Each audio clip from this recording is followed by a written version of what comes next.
ഈശ്വംസിഹായിക്ക് സ്തുതിയായിരിക്കട്ടെ. വിശുദ്ധ മത്തായി അറിയിച്ച സുവിശേഷം 11-ാം അധ്യായം 12-ാം വാക്യം.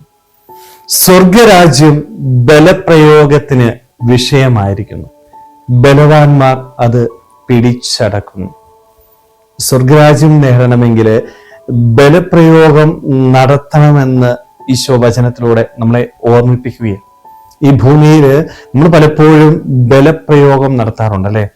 മറ്റ് പല വ്യക്തികളോട്, ചിലപ്പോൾ സ്വത്തിന്റെ പേരിലായിരിക്കാം, സ്ഥാനമാനങ്ങളുടെ പേരിലായിരിക്കാം, അംഗീകാരത്തിന് വേണ്ടിയായിരിക്കാം, നമ്മൾ പലരോടും ബലപ്രയോഗം നടത്താറുണ്ടല്ലേ?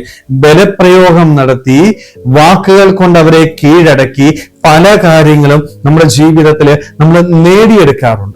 എന്നാൽ ഈശോ ഇന്ന് പറയുന്ന ഈ ബലപ്രയോഗം എന്ന് പറയുന്നത് മറ്റൊരാളോടോ മറ്റു വസ്തുക്കളോടോ ഞാൻ കാണിക്കേണ്ട ബലപ്രയോഗമല്ല, മറിച്ച് ഈ ബലപ്രയോഗം എന്ന് പറയുന്നത് നമ്മോട് തന്നെ നമ്മൾ കാണിക്കേണ്ട ബലപ്രയോഗം. എന്നോട് തന്നെ പല കാര്യങ്ങൾക്ക് ഞാൻ ബലപ്രയോഗം നടത്തേണ്ടിയിരിക്കുന്നു. എന്നാൽ മാത്രമേ എൻ്റെ ജീവിതത്തില് സ്വർഗരാജ്യം നേടിയെടുക്കാനായിട്ട് സാധിക്കത്തുള്ളൂ. ദൈവത്തിന്റെ ഒപ്പം ഇരുന്ന് വിരുന്നാസ്വദിക്കുവാനായിട്ട് എനിക്ക് സാധിക്കണമെങ്കിൽ ഈ ഭൂമിയിൽ ഞാൻ എന്നോട് തന്നെ ബലപ്രയോഗം നടത്തണം. എന്താണ് എന്നോട് തന്നെയുള്ള ബലപ്രയോഗം എന്ന് പറയുന്നത്? എൻ്റെ ഇഷ്ടങ്ങളായിരിക്കാം, എൻ്റെ ആഗ്രഹങ്ങളായിരിക്കാം. അതൊക്കെ ഞാൻ എന്നോട് തന്നെ ബലം പ്രയോഗിച്ച് പൂർണ്ണമായിട്ട് ഉപേക്ഷിക്കുവാനായിട്ട് തയ്യാറാവണം.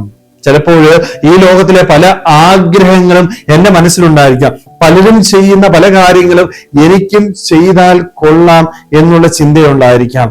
ഈ ലോകമോഹങ്ങളുടെ പിന്നാലെ ഓടുവാനായിട്ടുള്ള താല്പര്യം എനിക്കുണ്ടായിരിക്കാം.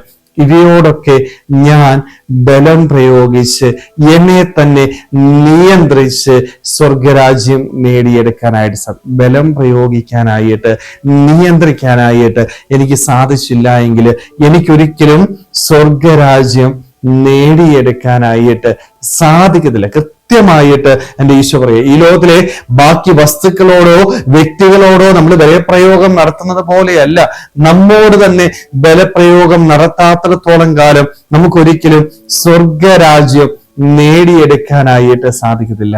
സ്നേഹമുള്ളവരെ, നമ്മുടെയൊക്കെ ജീവിതത്തില് ഈ ബലപ്രയോഗം നമ്മൾ നടത്താറുണ്ടോ? ഭൗതികമായ സ്വത്തിനും സമ്പാദ്യങ്ങൾക്കും സ്ഥാനമാനങ്ങൾക്കും വേണ്ടി എത്രയോ ബലപ്രയോഗങ്ങൾ നമ്മൾ നടത്താറുണ്ടല്ലേ? എത്ര പേര് വേദനിച്ചാലും എനിക്കത് നേടിയെടുക്കണം എന്ന ആഗ്രഹത്തോടുകൂടി നമ്മളൊക്കെ അത് നേടിയെടുക്കാറുണ്ട്. എന്നാൽ സ്വർഗരാജ്യത്തിന് വേണ്ടി ഞാൻ എൻ്റെ ജീവിതത്തില് ഇന്നോളം എന്തെങ്കിലും ബലപ്രയോഗം നടത്തിയിട്ടുണ്ടോ? ഒരു ചോദ്യം. ഈ ചോദ്യത്തിനുള്ള ഉത്തരം സ്നേഹമുള്ളവരെ നമുക്ക് ഇന്ന് കണ്ടെത്താനായിട്ട് സാധിക്കണം. അതുകൊണ്ട് നമ്മൾ ഇനി ബലപ്രയോഗം നടത്തേണ്ടത് മറ്റുള്ളവരോടല്ല, നമ്മോട് തന്നെ. നമ്മുടെ ഉള്ളിലുള്ള പല ആഗ്രഹങ്ങളോടും ഈ ലോകമോഹങ്ങളോടും ബലം പ്രയോഗിക്കുവാനായിട്ട്, നമ്മെ തന്നെ നിയന്ത്രിച്ച് ഈ ഭൂമിയിൽ വിശുദ്ധമായ ജീവിതം നയിക്കുവാനായിട്ട്, അങ്ങനെ സ്വർഗരാജ്യം നേടി ദൈവത്തിന്റെ ഒപ്പം ഇരിക്കുവാനായിട്ട് നമുക്ക് ഓരോരുത്തർക്കും ആത്മാർത്ഥമായിട്ട് ആഗ്രഹിക്കാൻ ശ്രമിക്കാം. ദൈവം നമ്മളെല്ലാവരെയും സമൃദ്ധമായിട്ട് അനുഗ്രഹിക്കട്ടെ. ആമേൻ.